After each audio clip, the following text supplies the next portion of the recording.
We'll go. Welcome to the Tuesday, September 14th, 2021, Reno County Commission Board meeting. This time we'll stand and we'll have the Pledge of Allegiance to the American flag and a prayer by Pastor Darrell Peterson from Grace Christian Church. I pledge allegiance to the flag of the United States of America and to the republic for which it stands, one nation, under God, indivisible, with liberty and justice for all. Pastor. Dear Heavenly and most gracious Father, we thank you for the privilege and honor to come before you today and lift up our city commissioners, Lord God, and lift up the wisdom and the guidance and the understanding, and Father, all the plans and purposes that need to be done and carried out within this county. And Father, we just thank you for the godly wisdom that people have, and Father, just the common sense that we operate in. We thank you, Father God, for so many good things, that Father, it's a wonderful place to live. And Father, we just thank you for the guidance that we have, and we thank you for this is the day that you have made, and we're going to rejoice and be glad in it. In Jesus' name, amen. Amen. Thank you, sir.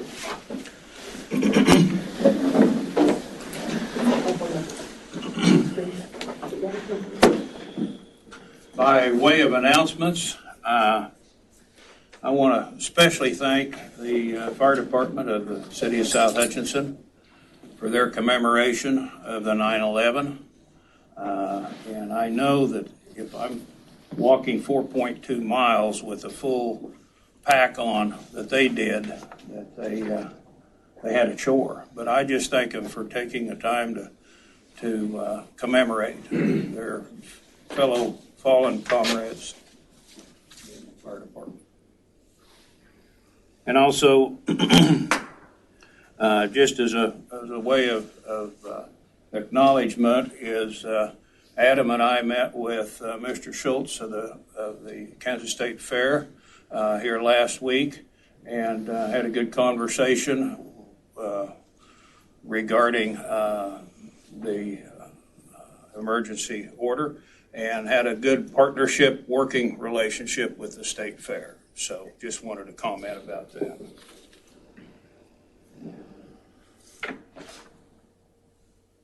Well, that's all I have for announcements.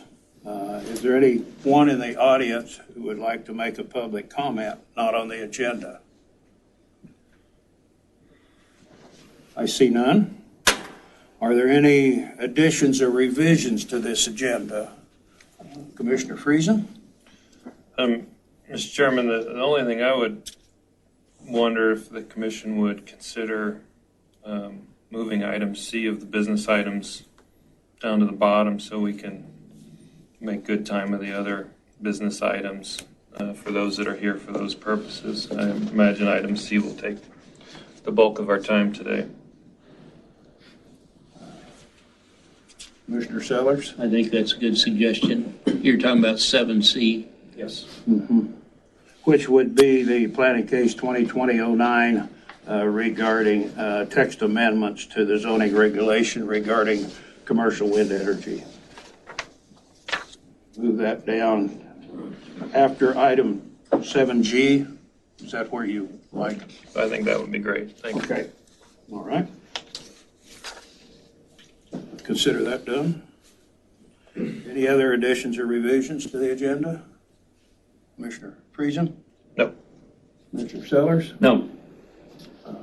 No. Administrator? Okay, and I have none.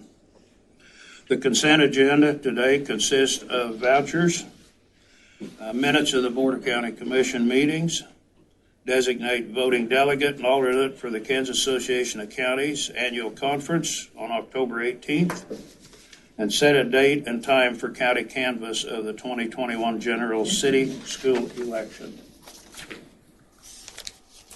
Is there any conflicts with that date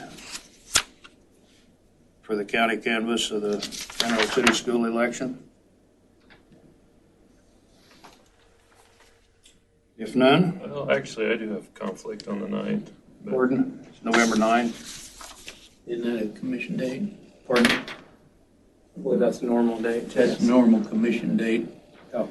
You gonna be gone? Pardon? I'm going to be gone. You're gonna be gone? Let me just check my calendar here. Okay, All right. so we probably need to change the date. Suggestion, what would be convenient? Well, can't we, that audit of the elections is pretty routine. Why don't we just appoint somebody in Daniel's place? Because that would save us a meeting. That's right before our Tuesday meeting. I think that makes sense. And Jenna, don't foul anything up so that we have any hard decisions to make on that. No, it should be pretty straightforward. Yeah. Okay. So let's just appoint someone at the next meeting for that. Is that okay? Is there any qualifications for that? If there was, I wouldn't be part of the group.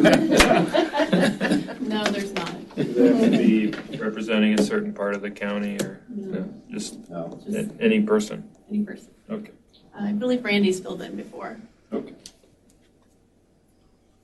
Commissioner Friesen, since you'll be gone, why don't you just get in contact with Randy I will do that. regarding an opportunity, someone. Is that all right with you, Commissioner? Sure. Okay. So I would consider a motion for the consent agenda. Mr. Chairman, I would move that we approve the consent agenda items 6A, B, C, and D. Second. Moved and seconded to approve the consent agenda as presented by staff. Any more discussion? Roll call, please. Mr. Friesen? Yes. Mr. Sellers? Yes. Mr. Hurst? Yes. Okay. Now on to business items. 7A would be a resolution regarding the American Rescue Plan Act fiscal recovery funds.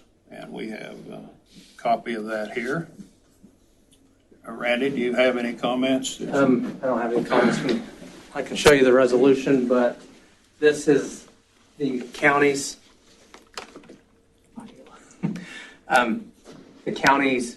resolution for the ARPA task force, showing support that had been discussed at the last county commission meeting. I believe the city of Hutchinson may also be doing a similar one at their next meeting. This one is just for Reno County to show support of the $12,042,385. And it does state the 4 objectives that the Treasury Department has put out for the use of such funds. And then the 4 eligible areas for the ARPA money, which support health expenditures and address negative economic impacts, replace lost public sector revenues, provide premium pay for essential workers, and invest in water, sewer, and broadband infrastructure. The task force has the stated purpose of to help engage as many voices as possible. A task force of representatives from organizations serving Reno County, along with elected officials and public officials, have formulated a bold plan of conducting approximately 60 community listening sessions throughout Hutchinson and Reno County to determine how residents would prioritize spending American Rescue Plan Act fiscal recovery funds earmarked for Reno County. I believe some of the members of the task force that put this together came from the Hutchinson Community Foundation, the Reno County United Way, Hutchinson Reno County Chamber of Commerce, Hutchinson Recreation Commission, Startup Hutch, the NAACP of Hutchinson, Young Professionals of Reno County, and Leadership Reno County. My understanding, Randy, that this is our counties, and there is hope that later on that we may be able to do a joint city-county resolution. Is that my understanding? The city will do theirs. My understanding from communication from the city is they will have a nearly identical resolution at their next city council meeting that basically will say City of Hutchinson and their $6 million in funds. We didn't put it as a joint resolution yet, just as for timing of last week's city council meeting, this week's county commission meeting, and making sure that both entities were on board with the same language. So we didn't want to bring a joint resolution that may not get, if we didn't know for sure if it was going to be signed next week at the city council, then you have a delay in timing. But it would be possible if the city council wanted to, a joint resolution, we still could do one of those, yes. Well, what's the purpose, Mr. Chairman, of a joint resolution if they do their own and maybe have slightly different wording? I don't see the reason for a joint resolution. You must, or you wouldn't have brought it up. No, the conversation was about it earlier, and it was also in the media about the potential for joint, so I just wanted to clarify that. That was the original idea, but just with timing, we thought it would be simpler just to have identical resolutions and let the two governing bodies make their decisions independently.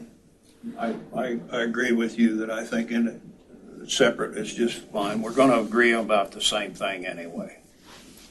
Chairman, I've got three quick things I'd like to say about this item. First of all, I understand from the federal government they're asking public entities, counties and cities to ask the public for what they feel is appropriate. And so this process that we're agreeing to wait until we make our decisions to hear their report, I think is in keeping with what the federal government has asked us to do instead of just elected officials making the final decision. I want to applaud the group. I know it's been difficult to get to this point with the meetings and so forth, and I hope your meetings go well and so forth. And I applaud your efforts to get this going. I'm looking forward to see whatever that report is when it gets to us. And then my final comment, and I think that we all in this room, including the representatives of the task force on the meetings, understand this, as I want to read the last paragraph of this document that we're agreeing to. It's further resolved that subject to federally established criteria for eligibility, the Board of County Commissioners shall exercise its sole direction, the authority to prioritize and distribute ARPA physical recovery funds, and shall not be bound by any recommendations made by the task force. I think this commission is going to have some tough decisions to make, and we're not all going to agree at the end, but we're agreeing to listen, and hopefully whatever will come of that is better than not listening. So, thank you. Mr. Chairman, I would move that we approve item 7A. Moved and seconded to approve the resolution regarding the American Rescue Plan Act fiscal recovery funds. Any further discussion? I think Commissioner Sellers did a good job. Agreed. Roll call? Commissioner Friesen? Yes. Commissioner Sellers? Yes. Commissioner Hurst? Yes. Discussion of extending the local disaster declaration 7 days to expire on September 21st. Adam, do you want to cover that a little bit? Good morning, Commissioners. Adam Weiss, our Emergency Management Director. What you have in your packets is a extension for 7 days. What I'm actually going to request this morning is an extension for 60 days.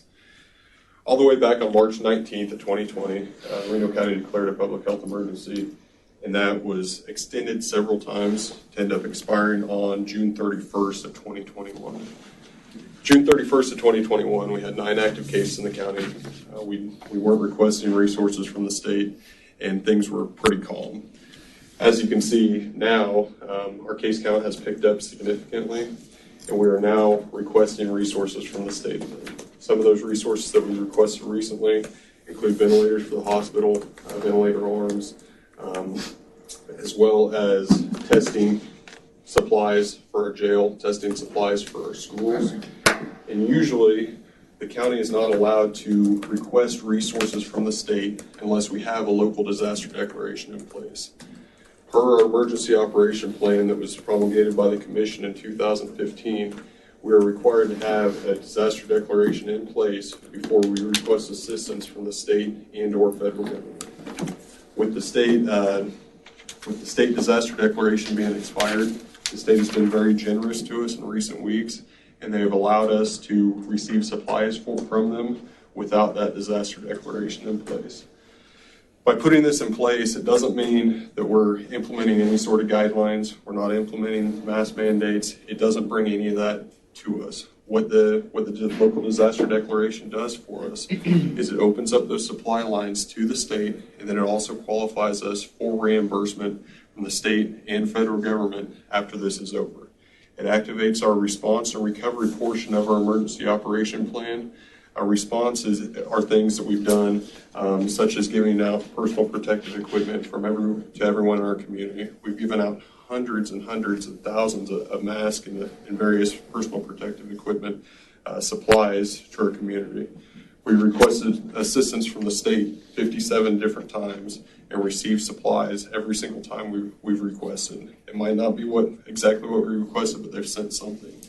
And then ultimately, we also did our major vaccination clinics where everyone went to the sports arena, and then that carried on to the church to make sure that everyone had a fair and equitable chance at the vaccine.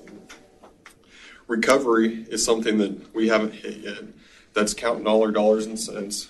Once we hit our threshold of approximately $245,000, eligible expenses can be reimbursed by the federal government at 75%. The state usually chips in another 10%, making our total reimbursement 85%. It's not only the county, but it's also our nonprofit entities that have those qualifying expenses. So putting a disaster declaration in place, it not only follows our typical emergency operations plan and our disaster procedures, but all it's doing is open up those supply chains, and then hopefully there's some reimbursement to some outside entities in the future. With that, I'll stand for any questions. Any questions?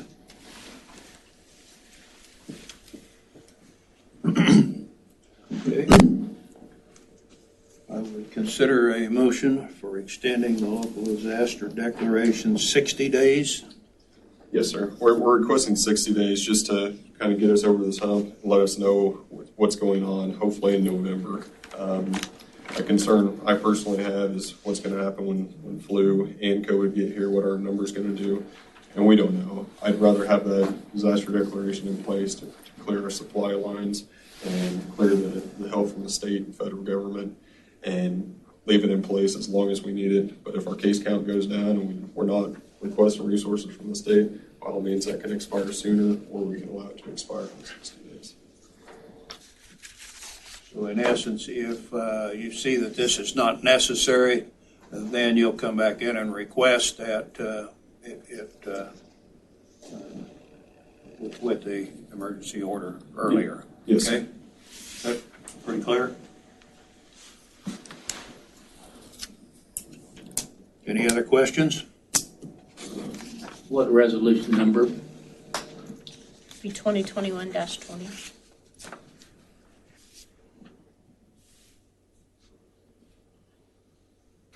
Mr. Chairman, I would move that we approve the amended document that we received today, Resolution 2021-20, extending the local disaster emergency from September 8th for an additional 60 days. Second. Moved and seconded. Any further discussion? Roll call. Commissioner Friesen? Yes. Commissioner Sellers? Yes. Commissioner Hurst? Yes.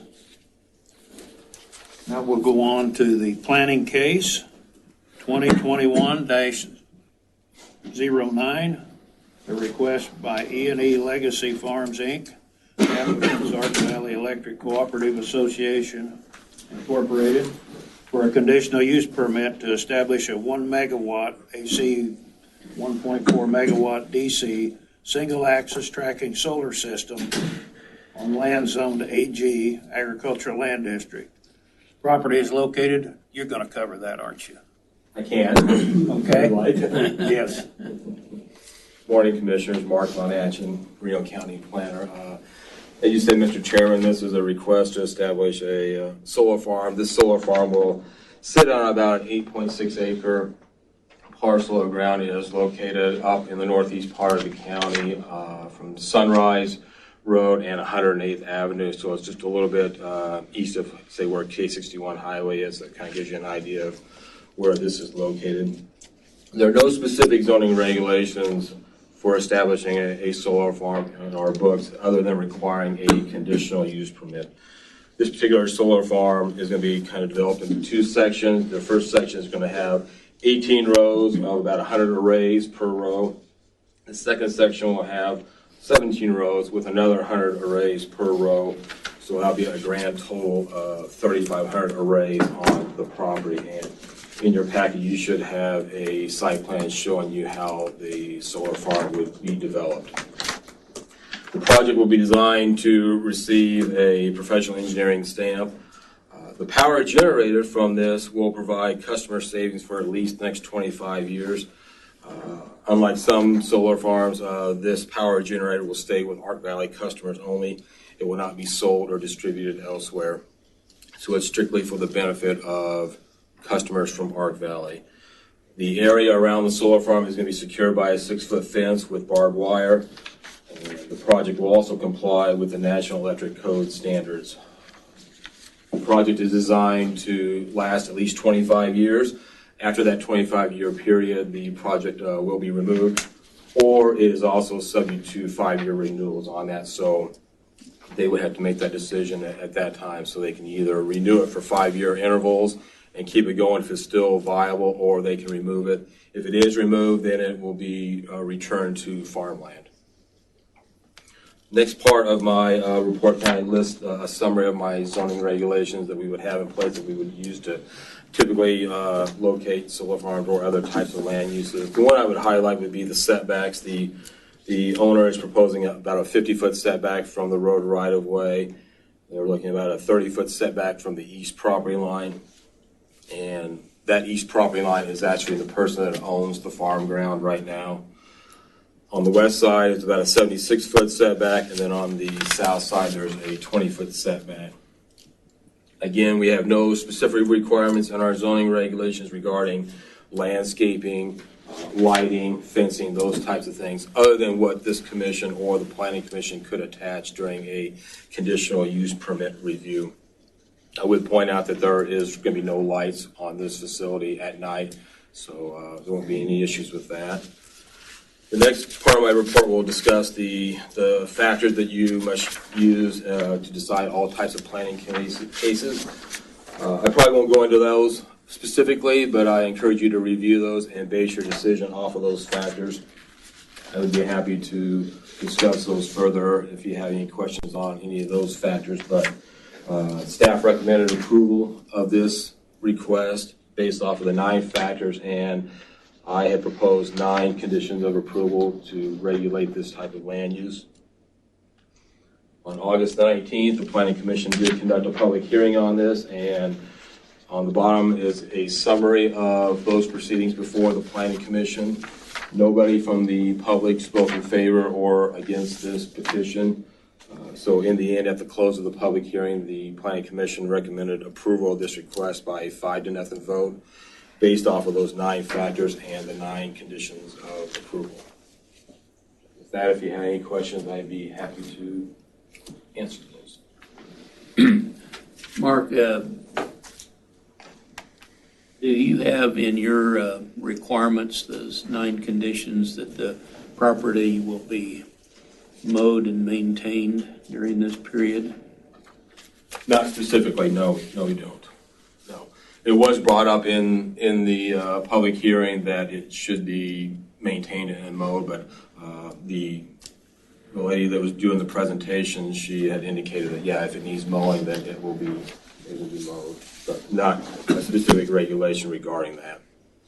We don't typically get into mowing of the properties, but It just seems like to me that should be, since it's a conditional use permit, that we should have some ability to control the looks, even though this is ag land. If I was the farmer next door, I want it to look nice. And is it appropriate if this commission decides to approve this to add a stipulation? Certainly, it's appropriate. If the commission would like to add that, I would just encourage it to be very specific. When you talk about mowing and looking nice, I need to have specifics, so in case that isn't mowed or looking nice, I have some way to enforce that. So Why don't you suggest the language that I might propose? I'm not quite sure where the commission would like to. I mean, what are you looking at as far as looking I'm nice assuming or mowing? the solar things are about, what, I mean, 4 foot high? if you're talking about the height of any type of grass, or so that if the grass gets too high, it could affect the usefulness of the solar farm. You could I'm say not talking about the use of, I'm talking about the looks from next door ag neighbor. typically you say if the grass can't be more than 12 inches high. Fine. That's to me, 12 inches is too restrictive in a rural area. Yeah. I know of instance where a family has actually gotten paid to run sheep underneath the solar panels. So I think that should be, if we're looking at that. I know the one out in South Hutch I drive by quite often. I don't know that can't testify one way or the other whether they've ever mowed or not. But I don't consider that a problem as I drive by it on a Well, I don't expect a problem either, but I think that since we're approving something for this long a period of time, maybe that needs to be 18 inches, but if you're going to run sheep, you're not going to have anything higher than 18 inches, are you?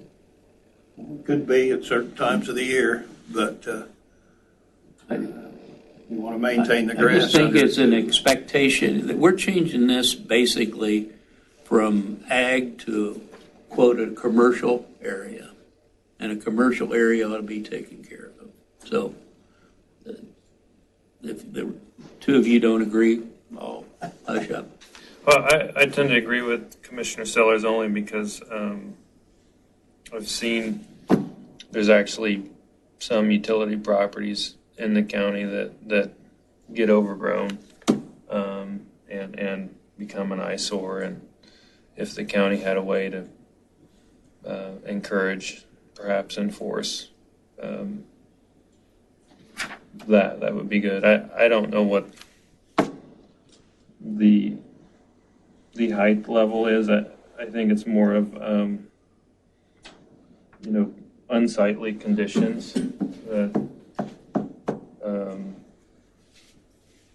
that where you have weeds growing through fences and that sort of thing versus any impediment to agricultural use. I think Commissioner Friesen brought up a good point, is the fence rows is usually where the unsightly pigweeds and all the rest of the weeds that might occur, including noxious weeds.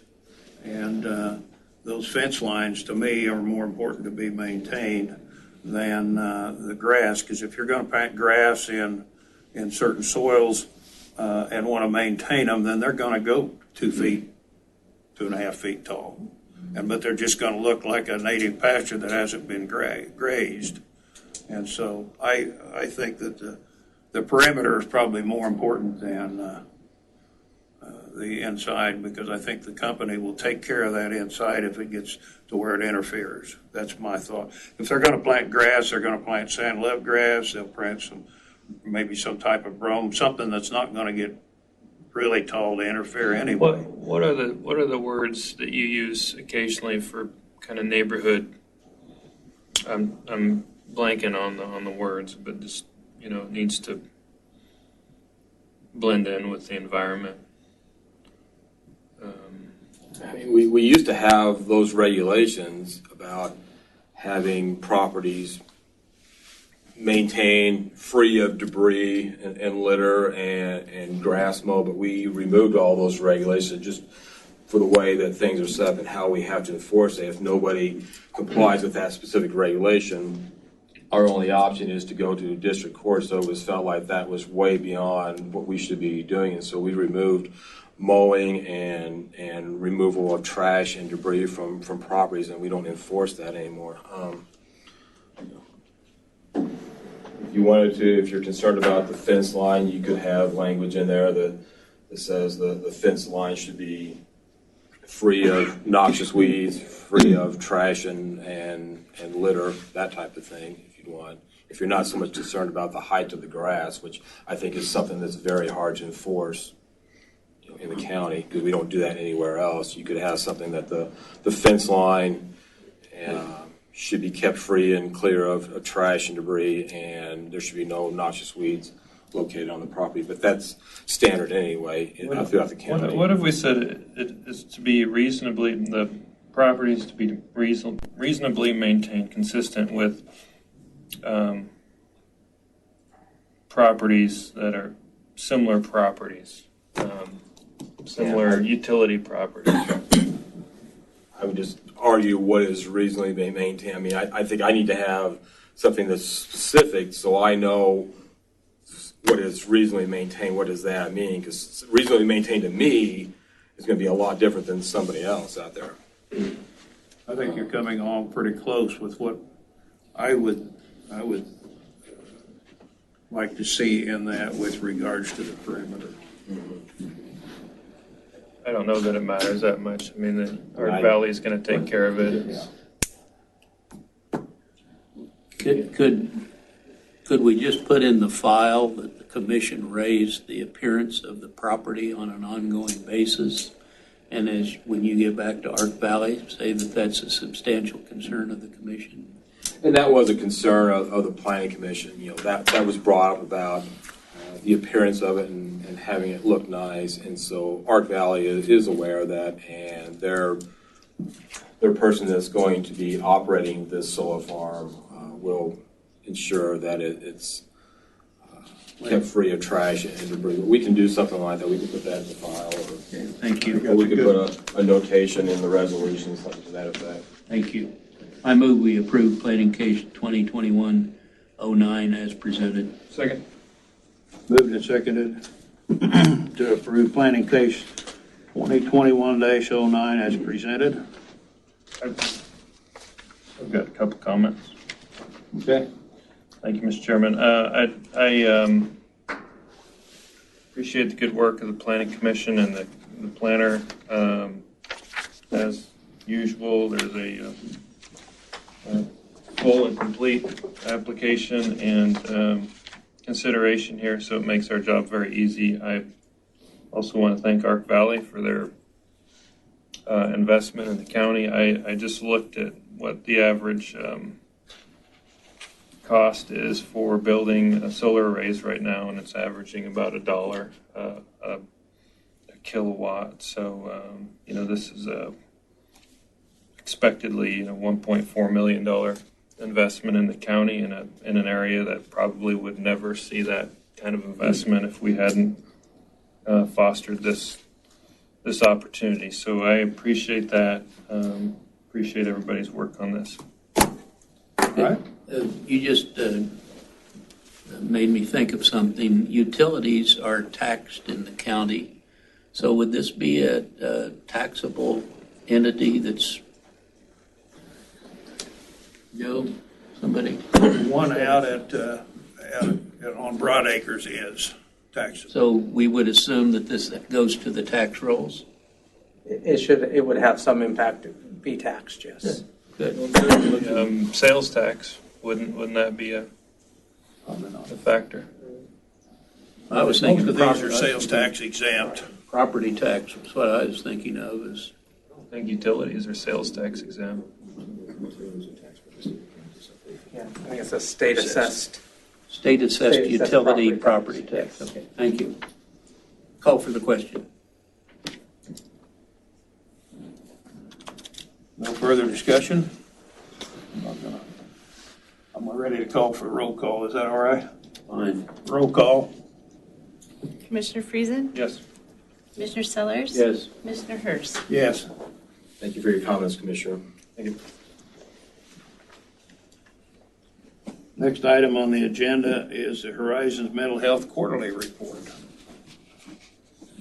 Are we too quick here for the Horizons report? So we'll slide over it until we...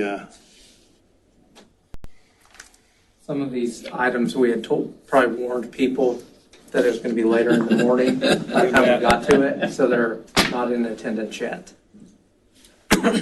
That's fine. We'll skip over that and go to the gas collection and control system expansion at the Reno County Landfill.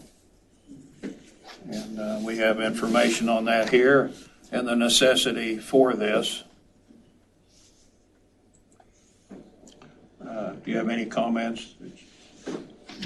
What's really on here is, the gas collection needs to be installed for cell 7, I believe, by January of 2022.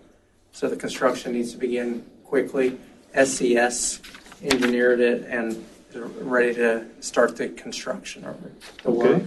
Also, the old cell on the give me directions, northeast corner of the landfill doesn't have a lot of flare, so it's going to be connected to with the expansion, or the new flare is going to be connected. And SCS will oversee this. And here's Megan There they are. and Monty as I talk about your item. You're up. If you want to comment on this. Hello.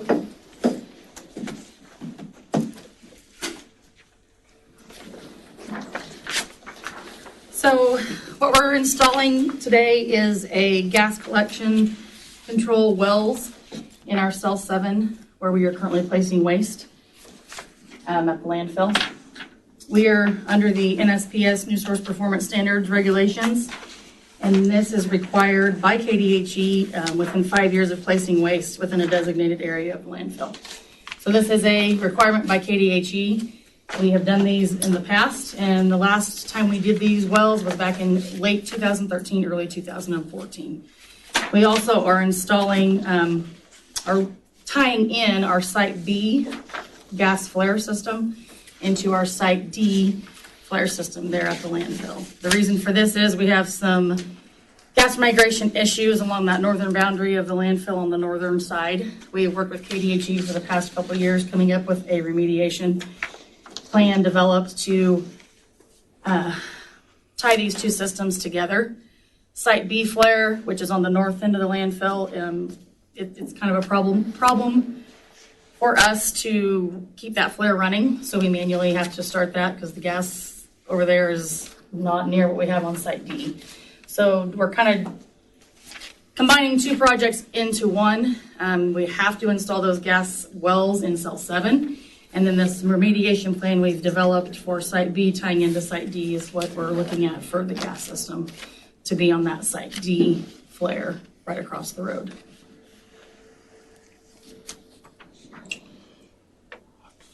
Do you have any questions regarding the system, or? I think this is a really good opportunity to hook things together and also to have the opportunity in the future of carbon contracts that could mean some revenue back to the county. That's a pretty hot item right now.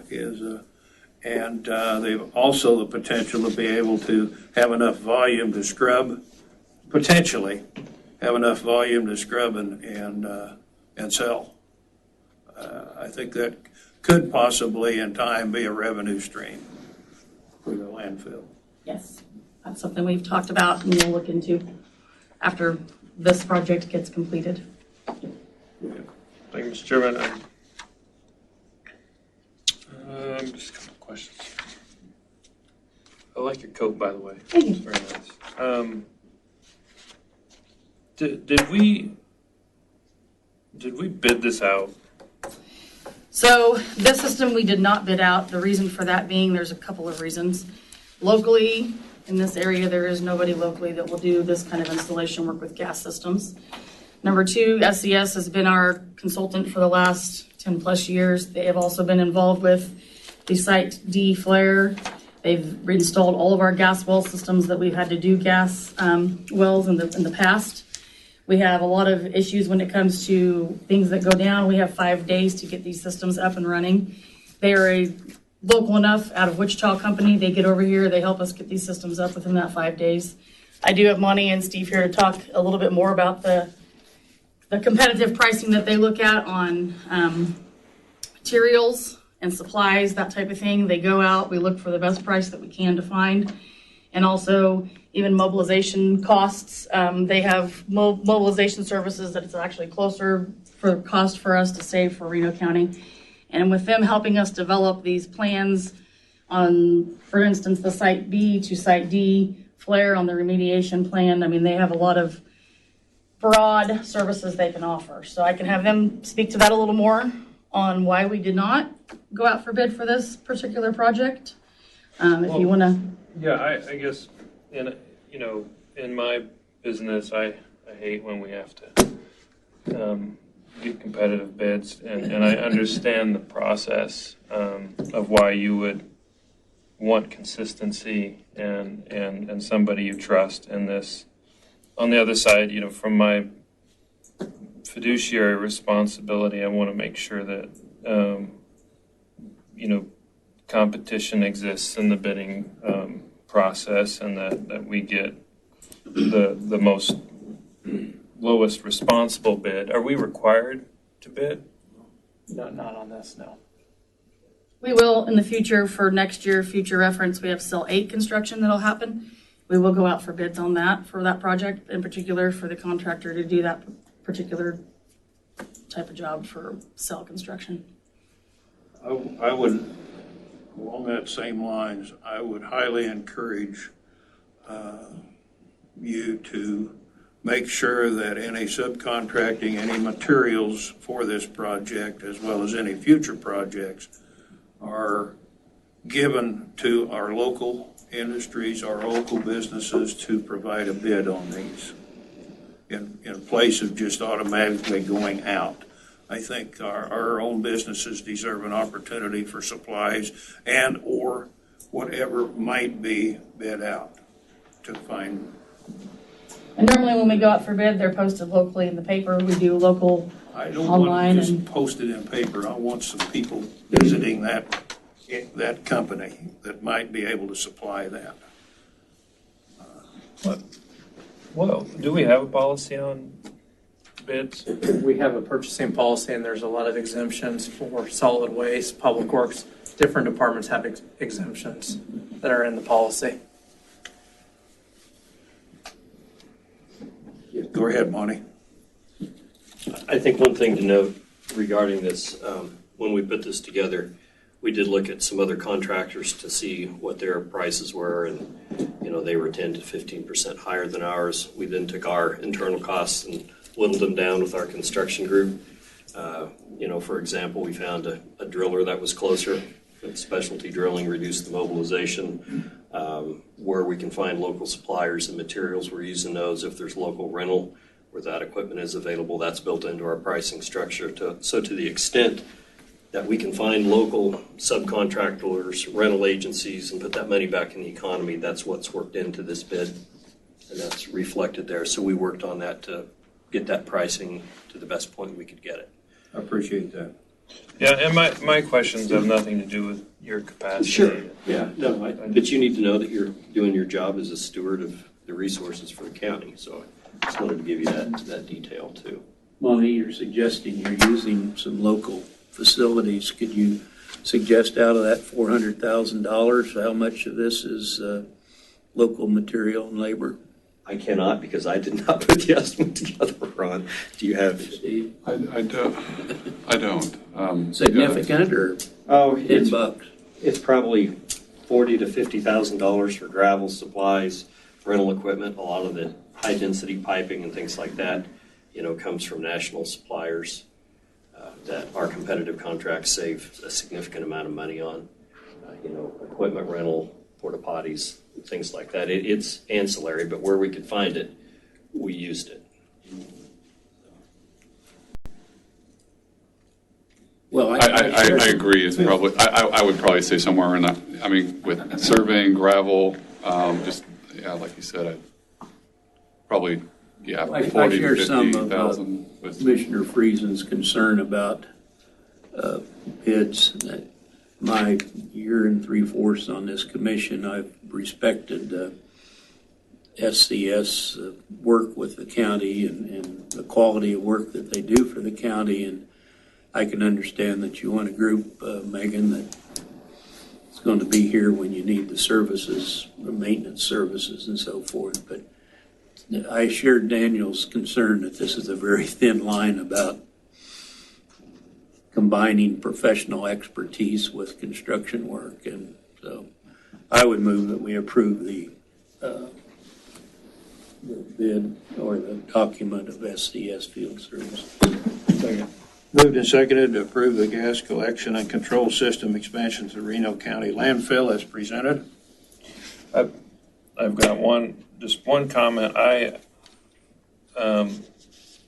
think next time I'll probably vote no if we haven't bid this out, just because I think it's really important. And I'd like more explanation if we don't bid it out. And I think it would be helpful, kind of following on what Commissioner Sellers said, to identify what percentage of this expenditure is going back to the county. That would be helpful in my decision going forward. So that's all. Thank you. No further discussion. Roll call. Mr. Friesen? Yes. Mr. Sellers? Yes. Mr. Hurst? Yes. Thank you all for your time.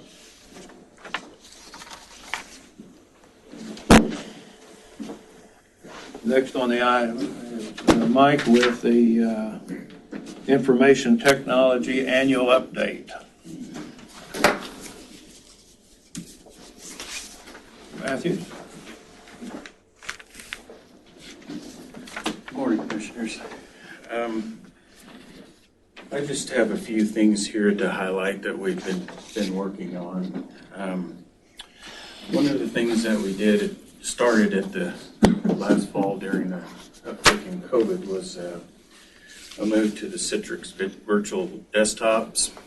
And so most all of our remote users are using that program now. It allows them to access everything just as if they were here. And we've found that to be very successful. So we did put in the budget to move all of our users, even internally, to that virtual desktop system for next year. We're just really pleased with it. It will help us in a lot of ways, but one being, wherever a person's at, they'll have access to exactly the same programs and information that they would have at their desk. So it'll all be exactly the same. If I get up in the middle of the night and I think of something I should have done, I can get on and it'll be just like I was at my desk.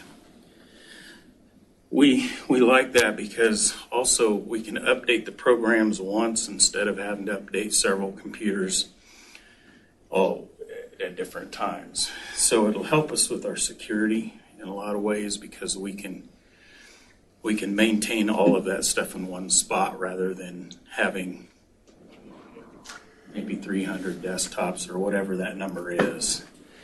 Also, it allows us to start moving to what's called a thin client for our desktops. So rather than buying a full PC, we can buy just a little box that's a thin client. And they're considerably cheaper, and we can, if one dies, we just have one on the shelf, we go plug it in and the person's going. Or, maybe 20, 30 minutes, however long it takes us to get to that desk. So we really like that opportunity, and so that's the way we're planning to move with that. We appreciate you approving our budget for that. Also, as part of our pandemic response, when we had all these people working remotely, we didn't have enough internet bandwidth to really satisfy that because it would get slow because we just didn't have enough. So in that process, we upgraded our internet speed and bandwidth. And then as part of that, the best way to get pricing on that is to combine your telephone service with that. Our phone system that we had in-house at that time was at the end of life. So we chose to go with IdeaTech and provide phone service and internet. So we're now on an IP-based phone system, and we're working really hard with IdeaTech's technical staff and our staff, and to just kind of get this transition completed.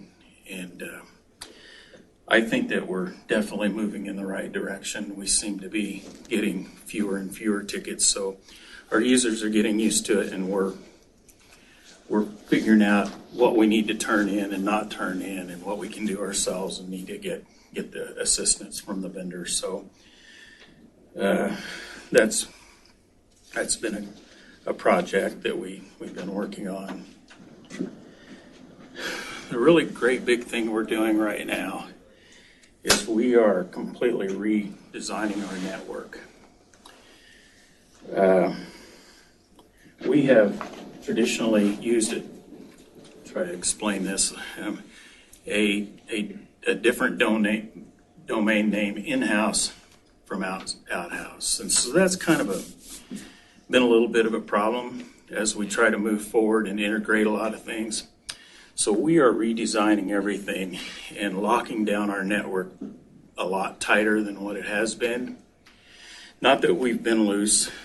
I mean, we've been protected and doing well, but this opportunity is going to separate some of the departments a lot further than what we have been doing. So that is a huge project, and we've been working on that now for about 3 months. So we're building all new servers and all of the IP addressing schemes and all of the different things that are allowed everything to communicate back together. But we started that migration with our department, so we're getting there. This board has asked us to look at reducing the amount of paper we're generating. We've been working on that. One of the examples is we've got a number of departments now doing their vouchers electronically to the county clerk's office. I think there might be a few that we're still trying to get that direction, but we need to get the right PDF software to those people, and I've been working on that. Also, another thing that we did was we during the budget process, we submitted a plan to have a document management specialist for 2022, which I believe you approved. So I've been working on that job description and things that we expect from that person. It's not only an imaging process. I want them to be able to go in and look at apartments' methods, what they're doing, things that we might be able to help them do better to reduce paper. So I think we're making strides on that, but that may be a little bit longer process, but I think we're getting there. In addition to the things I just talked about, another thing that we're doing to reduce paper is we started a pilot project with the community corrections of converting all of their forms to fillable forms, and then using signature pads to sign the documents from their clients. And we think that that's really working out really well. We've had a proof of concept, and it's worked real well. So I think they're going to probably start implementing that over the next month or so. And if that works the way that it appears, we're going to start trying to roll that to all the departments and giving them the opportunity to use that process also. We do hundreds of things every day, but these were kind of some highlights that I thought I would bring to you and stand for any questions or comments you might have. I appreciate the update. And the signature abilities for signatures on the electronic part of it. And we're behind on a lot of it, but I appreciate the update too, Mike. I think I really appreciate the fact that you've acknowledged things that we've said and are working on ways to accomplish that. Fortunately, your job will never be complete. Yeah, no. Changes every day. Yeah. And I'm encouraged that you're looking at ways to reduce paper and increase efficiency with electronic processes. I would encourage you to continue to push through that. It's a process where eventually or early on it typically seems like it's more complicated or less efficient, and it's just the learning curve required for people to implement it, and that includes the public itself. And so just be sure to encourage staff that it gets better over time. I would ask for you to, if possible, to further increase efforts, especially with the treasurer. I know she's perhaps down some staff or overwhelmed.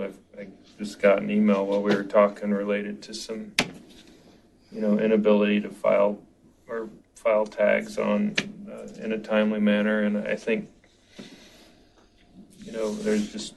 there's a lot of paperwork involved with that sometimes, and if your office can assist the treasurer, I would much appreciate that. We can try and work with her. One thing I would say is that software that they use, we don't maintain. That's a state thing. So we're kind of limited on what we can do with that process. But we've met with her once on some other subjects, and I can certainly do that again and see how we can help. And even if you and her wrote a letter back to us saying that software stinks, we would be happy to send that to the state. Yeah. Sure. I mean, I know that's what you're talking about is a multi-year, perhaps decade-long process to get something fixed at the state level, but we ought to do our part in letting them know if it's not acceptable. I'd be happy to meet with her. Thank you. Mike, I concur with Commissioner Friesen, and I appreciate his positive attitudes towards some of the things you're doing, because he's kind of our IT guru here. In your document management, I would hope you and the county administrator keep the commission informed if various departments aren't working towards this end result, because I think we have a bigger hammer than your department does. Sure. And we need to know if some department's lagging in this to help you do the job that we're expecting out of your department. I will report to Randy on a Thank you. monthly basis. Thank you. All right, thank you.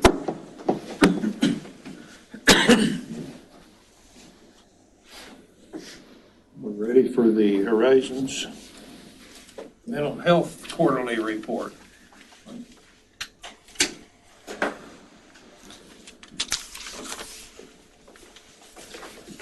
Good morning. Good morning. I wanted to provide you with our kind of year-end report for the fiscal year. We run on a fiscal year from July 1 through June 30th. And the first one handout that I want to go over is the one that ends in June 30th. Should be in your packet. And these are, I want to note, unaudited. We had the auditors in our building a couple of weeks ago. Things went well. The exit interview went well. They don't anticipate any problems. But there'll be some work on that over the next probably 4 to 6 weeks that they'll do, and they'll want more information from us. We should have that final report by probably the end of October, first part of November, and I'll make that available to the commission then when we get that. I just highlighted some items on the right-hand side since that's year-to-date, and that's what I was wanting to present. So total patient revenue was about $2.8 million. Total deductions, 3.4. Net patient revenue was 9.3. other operating revenue was about $5 million. So total operating revenue was a little over $14 million for the year. In the next category, which are expenses, I highlighted the rent. There's been a change in accounting procedures where they no longer, for a lease, and we lease three of our 5 buildings. That is no longer an expense. They want it as a liability on your balance sheet, and then you'll depreciate it off every month rather than being in the expense line item. So it's being moved from that line item under expenses and moved down to the depreciation, which is also the blue. And you'll see a bigger variance in that next year from this previous year, but just wanted to draw your attention to that. So total expenses were $13.6 million. That left, with depreciation, a positive margin of $287,000. So a net operating margin percentage of 2% for the year, which I was glad to see. Like I said, we'll get our audit. We're required by our licensing standard to have an independent financial audit every year. And we should have those results by the end of October, first part of November. The next item the handout that I have is just for our July financials. I got August financials, the second version of them just Friday, and so I'm looking over those, and I'll make a comment about that, but those haven't been approved by our board yet. Total patient revenue, $963,000, deductions $240,000. Net patient revenue of $723,000, and then $400,000 in other operating revenue for $1.1 million. Our expenses were $1.3 million, and so a negative before EBITDA or with EBITDA was $191,000, but with depreciation that was $234,000, so a negative margin of 21% for July, which is somewhat staggering. I think a large part of that is due to workforce issues. We've hired 26 people since June 1. 21 of those are direct service staff, and that, what I mean by that is they provide a mental health service. We do a progress note, we generate a claim and send it to a company. So we were down at least 21 people, and it takes a while to build up their caseload. Preliminary reports for our August financials have us losing $35,000, which is a better loss than before. But we're still losing, but it's showing a definite trend, and I think once we're fully staffed and their caseload's built up, that'll correct that problem. So that's pretty staggering. The other thing related to the workforce issues is the Biden mandate that came out Friday on healthcare workers being vaccinated. That's a pretty controversial issue. I know a lot of healthcare facilities have been in a debate already about whether to require vaccination and not. And there's been a lot of people leave agencies that were requiring it, and the other agencies were thinking maybe we'll be able to absorb some of those staff people. But with anybody receiving Medicare or Medicaid reimbursement being required to have that, that's going to encompass everybody. But I still don't know how many people might leave the workforce in healthcare just because of that mandate. I'm sure there's going to be a lot of information come out about that over the next 6 weeks, but that could impact our workforce. I'm hoping that it's not. Right now, Horizons has about 73% of our staff vaccinated. So we're well on our way, but that's still a quarter of our staff that aren't. And workforce continues to just be the biggest challenge that we face through all of this. A couple of other things. The other operating revenue was pretty significant, and that'll continue because we have started pulling down from our CCVHC grant, which is a sizable amount. We've been working with some federal government software, and that's a challenge in and of itself. And so we've been able to get that process worked out, so we're pulling down funds from that. When I sent this to Shonda, we had 2 grant applications pending, one for mental health awareness training for first responders. We were not an awardee on that grant. That came out late last week, and it was disappointing that we weren't going to get that. We still have another grant pending for CMHCs through SAMHSA, which is a large sum. Should be notified in the next week or two whether that's going to be able to develop the programs that we want. In regards to the CCBHC, I wanted to give you a brief update because it really does have an impact on the law enforcement and the work we're doing with the law enforcement, the jail. Through our CCBHC grant, we funded a crisis stabilization unit for adults. We're looking at a couple of places very close to here as potential sites, and those would be basically an 8-bed unit for adults. And we're developing mobile crisis response. We have a co-responder program already going. So what we're trying to do is find along that whole continuum from a co-responder managing mental health cases so police don't take them into custody and we get them into treatment, to a mobile crisis team that responds if that co-responder is not able to do that, with the same goal of getting them into treatment versus either the ED or the jail. And then the crisis stabilization would be that last step where they'd be able to stay 72 hours. We'd wrap a lot of services around them to try to stabilize them within that time period. So we're developing that continuum, and I would say that the crisis stabilization unit, our goal is to have that up and operational by November 1.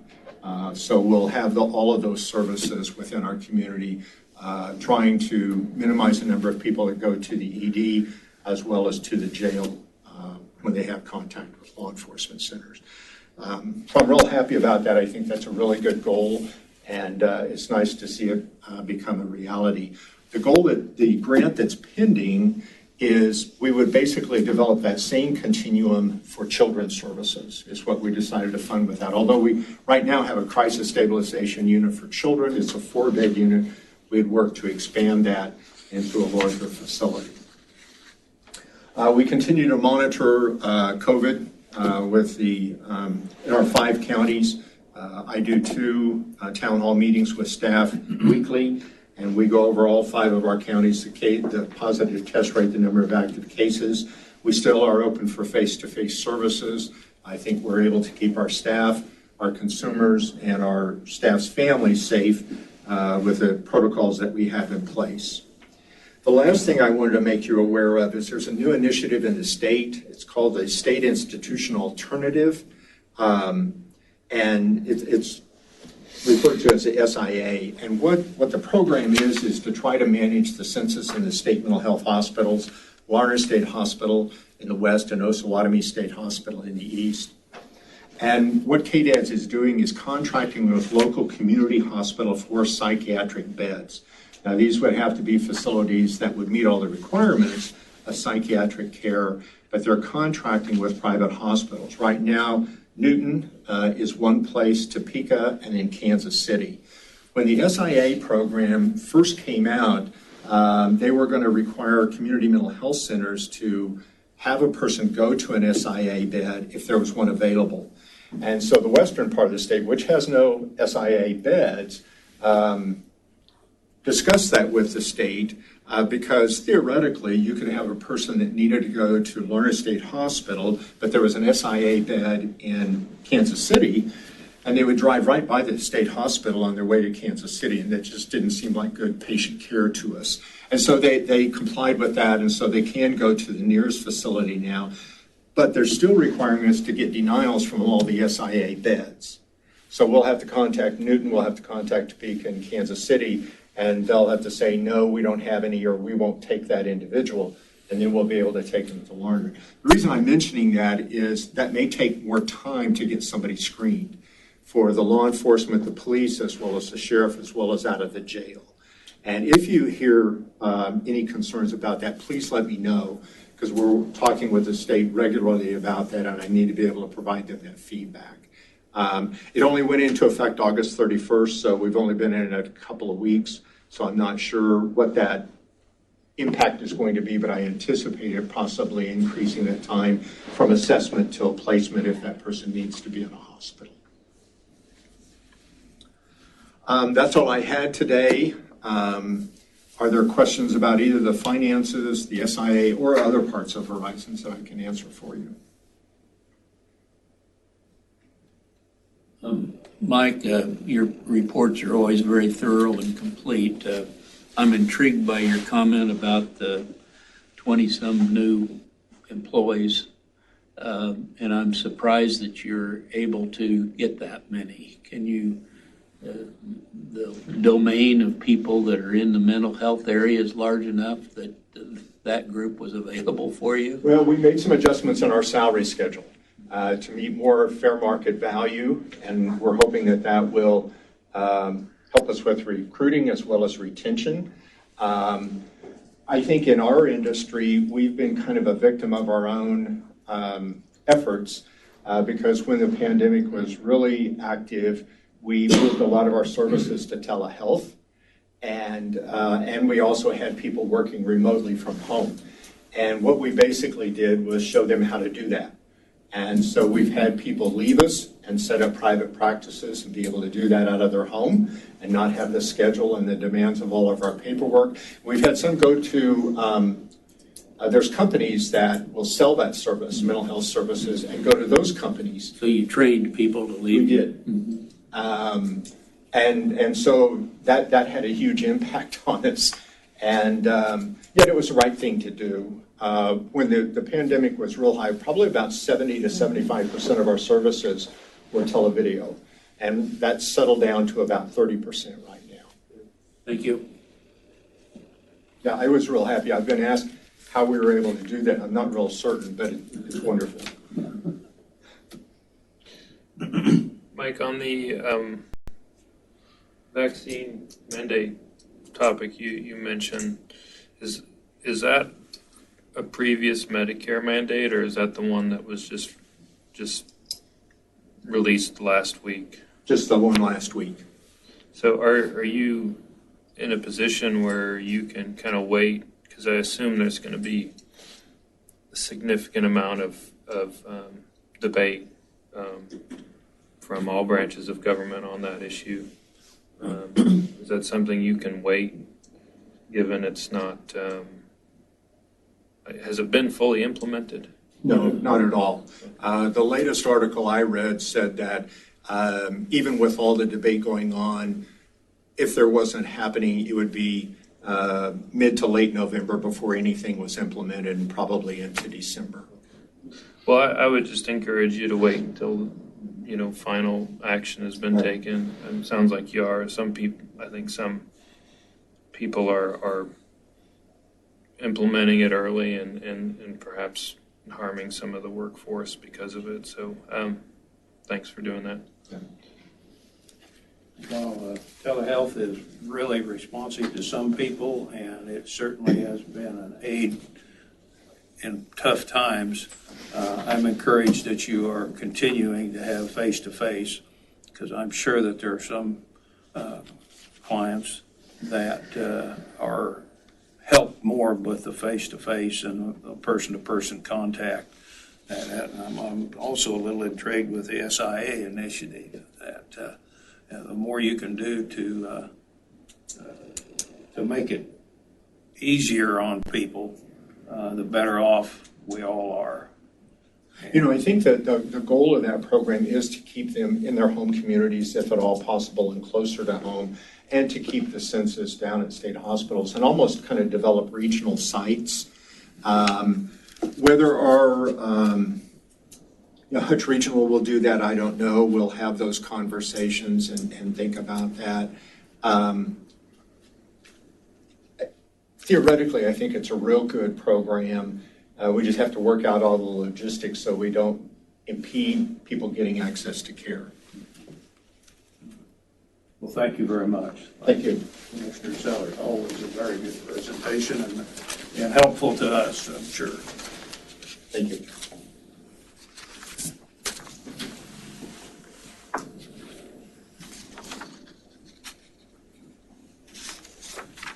Now, should we take a 5-minute break? Sure. Okay, let's take a recess for 5 minutes. Okay. This is the planning case 2021-09. Oh, excuse me, wrong one. Planning case 2020-09, 2009, a request by Reno County Planning Commission for a series of text amendments to the April 2016 edition of the Reno County zoning regulations regarding commercial wind energy conversion systems. And I basically would like to put forth two motions regarding this, and let me hand this out to each one of you for your consideration.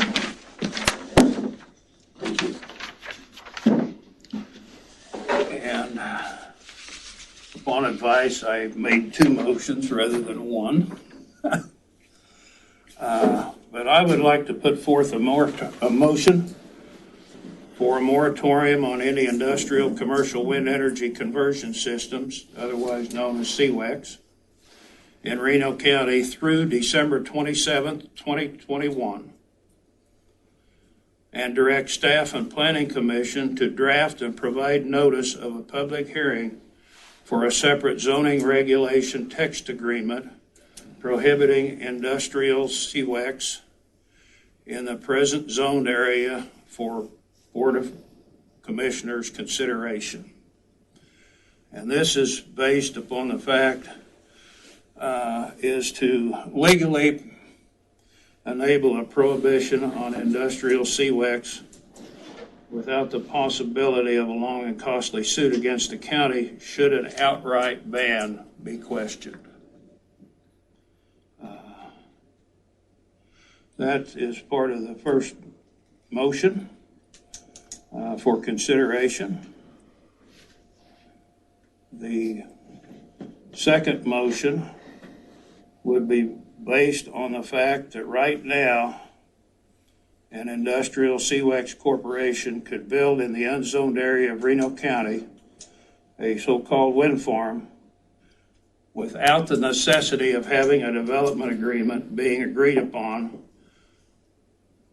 without any citizen or even county recourse. Not that they would do that, but that's a possibility.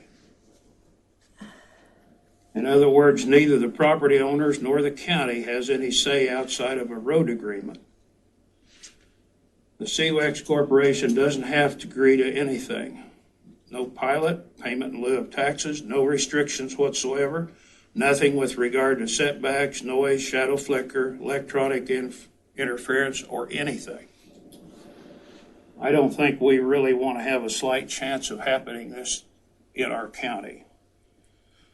So therefore, the second motion would include a move to draft and provide notice of a public hearing for a special zoning district limited only to industrial CWECs in the present unzoned areas of Reno County for Board of Commissioners consideration on December 27th, 2021. The reason I chose December 27th was that gives an opportunity for 3 additional Planning and Zoning Commission meetings before it's presented to us for consideration. Not trying to hurry, not trying to delay. I appreciate Russ' statements about a year, but I think that's way too long. And I think he'd probably agree to that it might be stretching it out just a little bit longer. So from that standpoint, I would put forth a motion for consideration for a moratorium on any industrial commercial wind energy conversion systems in Reno County through December 27th, 2021, and direct staff and planning commission to draft and provide notice of a public hearing for a separate zoning regulation text agreement prohibiting industrial CWECs in the present zoned area for Board of County Commissioners consideration. And I have left out the comprehensive plan on this. And should there be wording in the comprehensive plan that would conflict with this potential prohibition within the county, I feel that those should be looked at by the Planning and Zoning Commission. But I do feel that there's ample evidence presented in the comprehensive plan, as I have noted before, that takes care of that.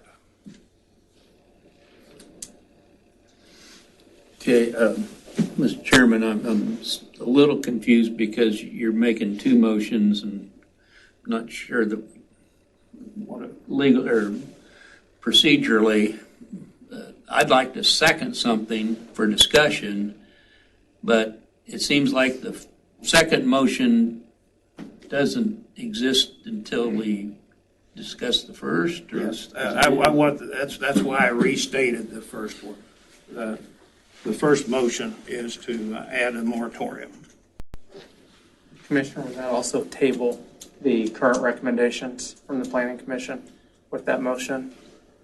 Or are you not doing the tabling of the Planning Commission's recommendations? I would anticipate that the tabling of that would occur also. The one comment I would have, it seems like we are awfully worried about the legal ramifications of this decision, and the commission has not had time to discuss with legal counsel together on this issue, and I'd prefer a 30-minute privileged discussion with counsel prior to voting on this matter. Commissioner Schiller? And the reason is some of the things, even things Chairman's already saying, are leading down,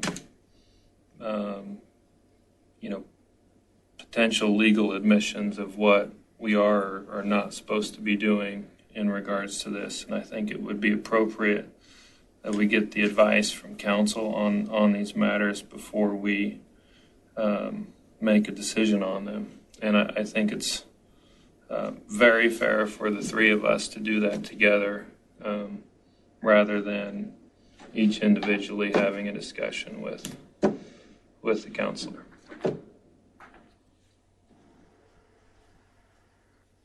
I would support that. You would support that? Yes, I think the commission better needs to understand the legal ramifications of your proposed motion and how it might be restated to better work for the future passing of some type of agreement. Mr. Chairman, I'd ask that you rule on your motion on the table here. I haven't heard a second yet. No, I haven't either. So before we do this, then, I think your idea was before we consider this motion is to have an executive session. Right, I'm procedurally, I think you need to declare the current motion failed. I mean, we can bring it up again. And, Yeah, you bet. and then I would make a motion if you've made that determination. Yeah. Okay, so I would make a motion. Can we go shorter than 30 minutes? We can try, but I would make a motion to ask the commission to recess into executive session, include the county counselor and the county administrator for the purpose of privileged discussion. Privileged legal. Privileged legal discussion. Is there anything else I need to add to that? Could we have Russ Avey, also the planning consultant, as part of that?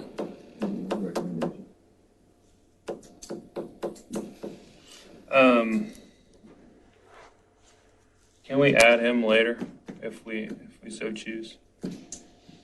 We would have to come back out. And make a new motion. Make a new motion.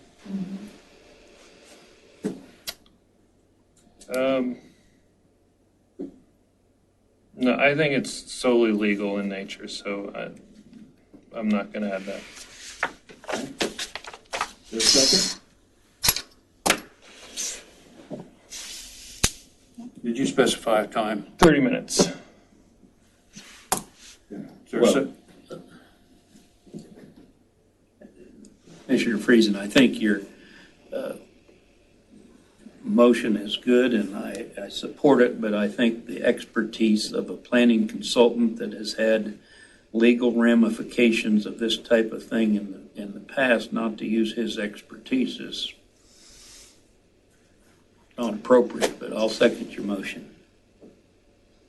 Been moved and seconded for executive session for 30 minutes. I would, By the way, possibly shorter. Gordon? You said, I seconded that. Can I, at this point in time, try to make an amendment to Yes, the you may. motion? I would make the motion that we include the Reno County's planning consultant, Russ Evie, in the meeting. I would second that amendment. So it's been moved to amend the motion to add Russ Avey to the executive session. You need to vote on that. Vote on the amendment. Roll call. Okay. Commissioner Friesen? Yes. Mr. Sellers? Yes. Mr. Hurst? Yes. Now, we'll vote on the motion as amended. And we go into executive session for 30 minutes with the following commissioners, our consultant, Russ Avey, and Administrator Randy Partington, and our county counselor, Joel Sullivan. So I'll take roll call on the amended motion. Commissioner Friesen? Yes. Mr. Sellers? Yes. Mr. Hurst? Yes. Okay. And by the way, if I may just for a minute before we go on to this executive session, I would be amiss if I didn't recognize Denise Brodsky, who is with the Big Sisters and Big Brothers organization here in Reno County, and appreciate her sitting in as part of the Kansas leadership. So thank you. Thank you. All right. Where's my sheet? That's my paper. Here, take this one.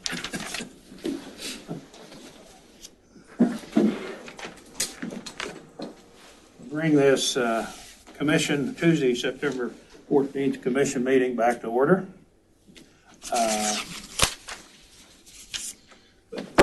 I've got one question for you. Okay. So, if we can, I'd like, based on some conversation we had in executive session, which we can't talk about, I think we need to bring some of that conversation in a different form to the public, and maybe I think maybe we could do that within the context. I May- want to maybe be I real would- careful here, Yeah. Daniel. Well, maybe I would ask the commission to have a discussion on whether it wishes to, and I think in short order we'll have a motion, but maybe I could ask the commission to have a discussion on whether it wishes to send this matter back to the planning board for consideration of a prohibiting wind, or if it wishes to make a final decision on this matter today. Could we have a conversation on that? Commissioner Friesen, after discussions with legal counsel, I'm inclined to take the advice of our legal counsel and send this matter back to the Planning Commission to work on per some motions that will probably follow, and then be brought back to us for a final decision. And I respect that, and my position, that I feel like this is likely the most studied matter that the commission has ever had before it, and I feel like we have the appropriate set of information to make a decision, even if that decision is prohibiting wind in zoned areas of the county. And so I'm worried that we're gonna open up a divisive issue again, knowing what we know already and knowing what we expect the decision to be at this commission. But I respect my other two commissioners' points of view on this, and obviously I may be in the minority. So certainly if there's a motion to be made, Daniel, Mr. I Chairman? would love to completely agree with you. In fact, I do, except the fact that I guess I'm being cautious.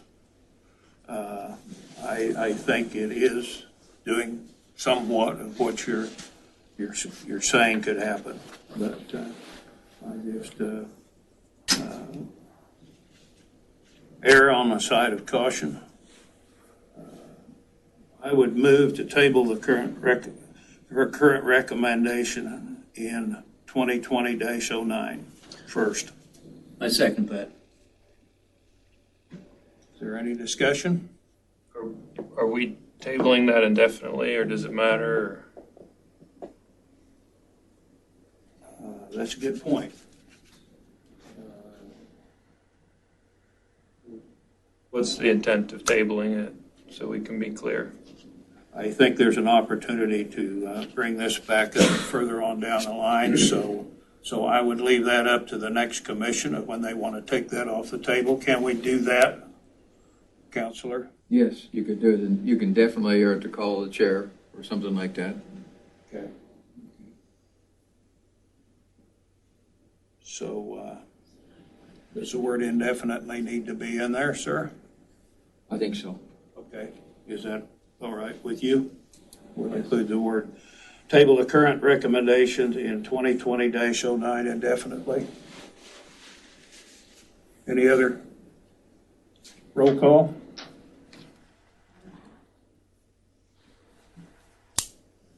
Mr. Friesen? Yes.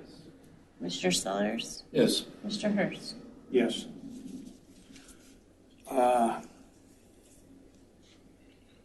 Now to put this up for any more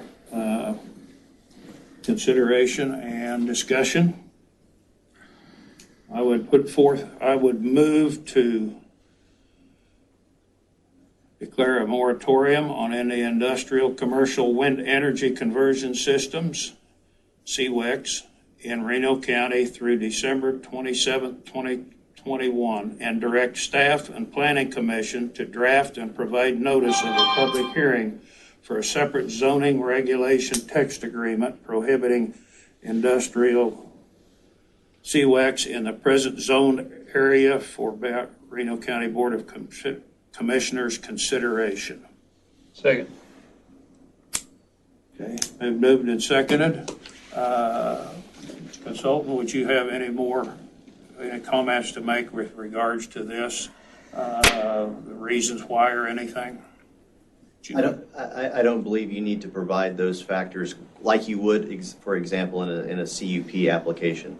And the reason for my memo stating a year, that would be the maximum length of time I would advise a governing body to enact a moratorium. So anything shorter than that's fine, provided you always have the ability to extend that moratorium as needed. Extend it or bring it up. Exactly, or truncate it. All right, thank you. Any other discussion? I just have a couple comments. I think generally, because of this particular motion and the likely decision that would follow, I think a lot of my comments that I've written here probably ought to wait, because we are going to again ask the Planning Commission for its advice and recommendation, and so I guess I will wait for that again. I want to perhaps restate that I think this is overkill, and don't particularly like reopening this wound for the community. But again, I respect the opinions of my fellow commissioners, and so some of my thoughts on what we ought to do should probably wait until we get a new recommendation. Okay. Sellers, any comment? No. I would encourage the very Mark and Dawn from the Planning Commission standpoint to rely heavily upon Mr. Avey with regards to should this pass. Roll call. Commissioner Friesen? Yes. Commissioner Sellers? Yes. Commissioner Hurst? Yes. I have one other one that I think is important, as I stated earlier, and I'd be happy to go over the statements earlier. But I would move the Planning Commission draft and provide notice of a public hearing for the introduction of a special zoning district limited only to industrial CWAX in the present unzoned areas of Reno County for Board of Commissioners consideration on December 27th, 2021.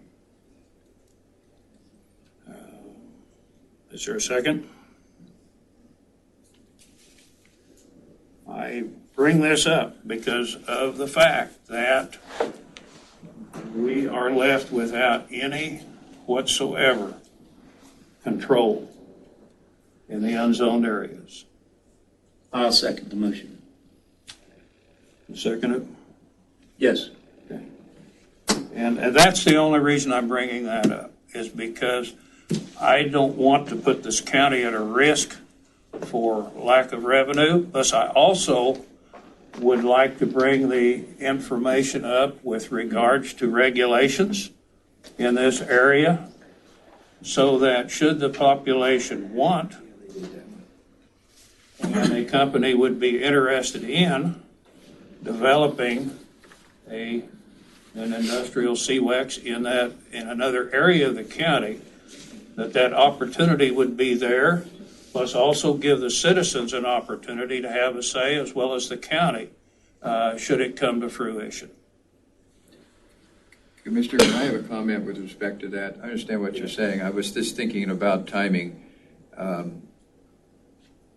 That also would involve a public hearing process, I believe, would it not? Yes, certainly. And I'm just wondering if staff can handle all of this matters within 90 days and have 2 public hearings. And so they may not be able to do them simultaneously on the first motion, well, other than the tabling, but the text amendment. that's a good point to bring out. Extending that into the. Can you relatively do this, or do you need another 30 days? We can do all of the text amendments the commission is asking. I do have concerns about getting them all done in the 90 days by the end of the year. But for the fact that we have publication requirements, staff has to actually write the text amendments.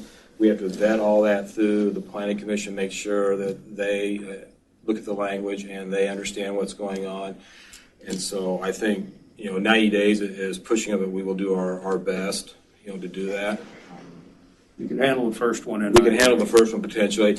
I'm a little concerned because, we're getting close to the deadline to the October public hearing because we have publication requirements with all that. You got to remember we still have to write all that, as well. But we can eventually get it done. And like I mentioned before, I think you can certainly extend the moratorium if you choose to.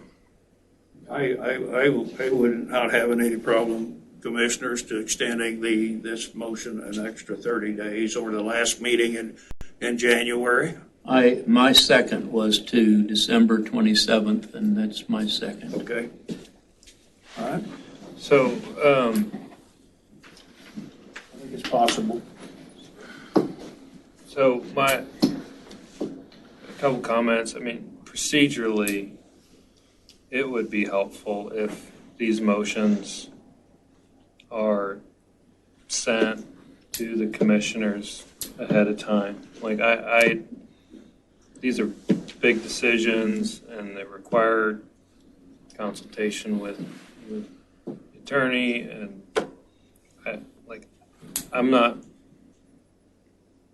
I didn't come prepared to answer that question today, and my first initial thought is anyone that is in an unzoned part of the county has an opportunity to petition to be zoned at any point in time. And they may like the fact that there are no restrictions out there. We don't know that. And I suppose this would make that more known if we asked for feedback, but at the same time, nobody's really petitioning. I haven't heard of anybody in an unzoned area that has asked for this regulation. So without some sort of understanding of what the need is, I'm not terribly inclined to create new regulation in areas that are unregulated. And that's where I'm at with the 2 minutes of notice that I've had on this issue. I understand your concern about a lack of notice, Commissioner Friesen. But I think I agree with the chairman that the way we're proceeding on this, that we do need regulations within even the unzoned area of the county. And so that's why I support the motion. Roll call, please. Commissioner Friesen? No. Commissioner Sellers? Yes. Commissioner Hurst? Yes. All right. Is there any other discussion with regarding this item on the business agenda? If none, County Administrator's report.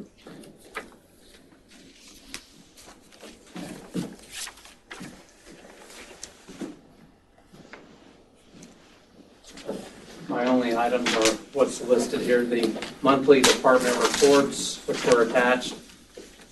I'm not sure if anyone had any questions. It's really just information, no action. And then, did any commissioners have any questions on or concerns about the monthly reports?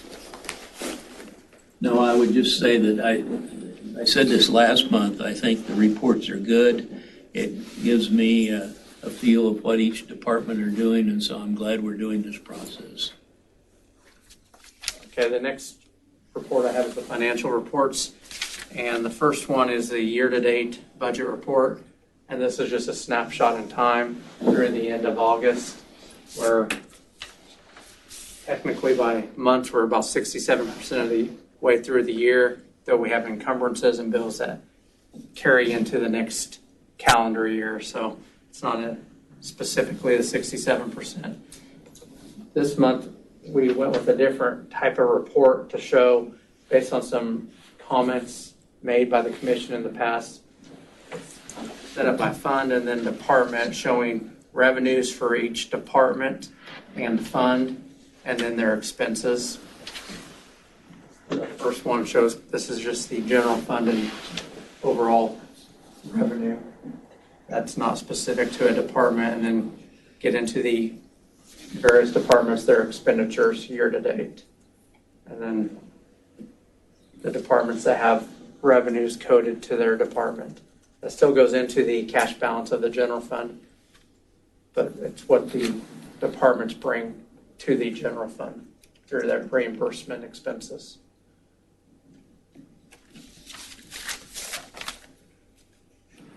When looking through here, most of the departments are spending right at or below the amount that should be spent year to date. Most of them are well below. Courthouse General, of course, has the capital improvement and outlay that is part of the cash carryover. So that's why there's very little of that 8.7 million spent year to date. As we get into other departments, I get a better picture of questions the commission has asked about on reports, to where it shows the revenues, expenditure total, and then the difference budgeted and year to date. The general fund, this isn't possible because so many departments in that fund, where Department of Aging is one department, has RCAT, or transportation and aging. So this kind of shows some of the departments. Looking through here, I didn't notice anything out of the ordinary in the reports, but Wanted to see if the commission had any questions on those year-to-date expenditures or the reports. Then the last page is what you have viewed in the past, which shows the funds, the operating funds of the county, beginning fund balance as of January, revenues, expenditures year to date, and then the ending balance with the increase or decrease.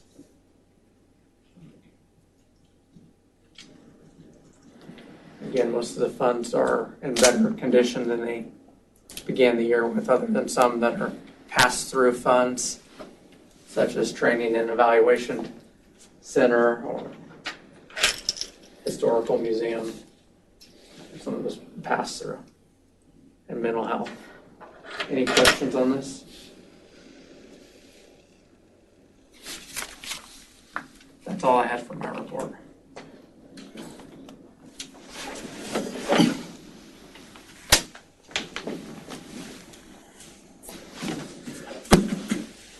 County Commission reports. Commissioner Friesen. Yeah, I just wanted to reiterate. I think we as commissioners understand the limitations we have as a three body commission and the challenges that we face. I think we don't do ourselves any favors when one of us drafts a motion and doesn't circulate it. And I think that's happened a few times, and it happened again today. And I personally would appreciate getting that one-way communication ahead of time, so I can be prepared most fully to answer and debate the issue. I should correct it. I think Randy in our conversations tried to give me a heads up on some of this stuff. I just again would prefer if you're going to take the time to write a motion, you might as well just send it off to the two of us so we can be prepared. And I would be happy to commit to the same. I wanted to bring up publicly a conversation that I've had with Don related to the 43rd Street Bridge near Old K61. The bridge looks great. We got done early. We had a little fun with the school bus going over it, the first official vehicle going over the bridge, and I appreciate Don's accommodation of that request. I think the school had fun doing that, and a few kids got out of school for 30 minutes to do that. So I appreciate their participation on that. One note that's been brought up by a few citizens that I know Don's working on is there perhaps is an unexpected blind spot there, and I think Don's consulting with the engineer to determine whether the engineer feels that's actually an issue that needs to be addressed. And it sounds like that was their design, so it's their problem to address and advise on. So I just wanted to mention that to those that have brought that to my attention, that County Public Works is working on that issue. Also wanted to thank our county clerk, Donna Patton. I had a conversation with her based on a conversation I had with the City of Buhler mayor and the transition that's going to be happening in the next year or so with their expected transition. The current clerk, Merrill Peterson, who's been there forever, is going to retire. And he has a wonderful deputy clerk, Kayla, who's expected to replace him. Big shoes to fill, and Donna offered to mentor not just her, but all of the city clerks, and I think she's going to have a meeting with them to just give them advice from a county level and make sure they have all the information they need and I'm hopeful she'll continue that quarterly or whenever she sees fit. But I appreciate Donna's work on that issue. So those are my three comments. Thank you, Mr. Chairman. Commissioner Friesen? Commissioner. I look over at you. I did it again, didn't I? Commissioner I think Sellers. you did that last. No, I think that's 2 a weeks compliment, ago. really. I don't know. Is that a compliment to Commissioner Friesen, or? Well, I do have 3 or 4 items, and thank you for the time. I was intrigued today, possibly a little bit of humor to do with the prayer. Darrell Peterson said, "Please give us wisdom," and I felt like this is a day that we all need as much wisdom as we can have, and I thought his comment was appropriate. I watched some of the 9/11 television stuff this weekend. I'm sure some of the rest of you have seen parts and pieces of the 9/11 20-year situation. It made me think how important our emergency management department is. And I just can't understress how important it is for that department to be ready for anything. And I think we have a good department there, Randy, and I just work with them however we need to make sure we're ready for any situation that might develop. Because if you look at what happened in New York, they were prepared. It just was an overwhelming situation, but they had preparedness. I want to bring up, and maybe Commissioner Hurst will follow on this. I hope we can say something before the legislature starts again next year on this daycare situation that you've brought up. It's your kind of issue that you brought up. I would like to make some kind of formal document to our legislative group to help get the state to work on that better. We haven't heard anything or discussed courthouse remodeling for 2 or 3 months. I would hope that county administrator, that's a big issue and an issue that could go different directions and so forth. But I think we need to start talking about that. I don't know if we need a study session. That would be up to Randy about how to move that back onto consideration. Or we might even say we're not going to do anything. But I think that there's some things there that really deserve some further consideration and shouldn't be put off. My final thing is that I've been working with some people. I've had some small meetings with discussions had one this morning with a group of citizens north of town on moving from 3 to 5 commissioners. I think the other commissioners know that I'm very interested and think that it would provide the county with better government if we move to 5 commissioners. I won't go into the reasons with my time, but I'm going to bring, through Joe's help, a resolution to the commission multiplying our $18,000 salaries by 3 and dividing those by 5.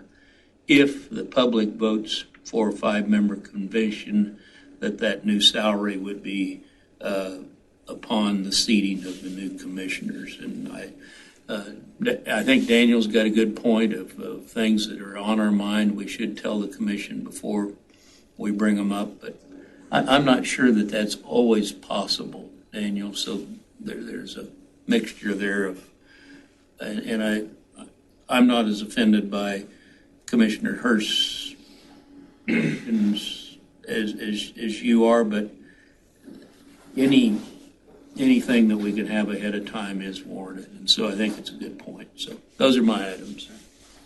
Well, I guess in a way I will apologize, Daniel, for bringing this up, but I was still working on this yesterday as I was visiting with council and trying to get my words straightened out. So I finished it about late yesterday afternoon. So to try to bring something about in a positive moving forward statement. So that's I hope you understand that. I did have a privilege in the last couple of weeks or so of working with the school district and the health department to work out some situations that are real positive. And I think you see that in a couple of school districts, and one of them being both of them kind of being in your district also, as well as mine, one of them in mine. Thank you for bringing up the child care situation, and I think that is a dire need, so maybe we can work on that. And also, you brought up another subject here with the courthouse and let people know and us know where we're at. That I think that's a pretty good opportunity for our to do a press release and update and keep the public in mind of how come it's still scaffolding and everything is still up there and how we're progressing. So, in other words, that's about all the comments I have. So, any other further comments? Meeting adjourned.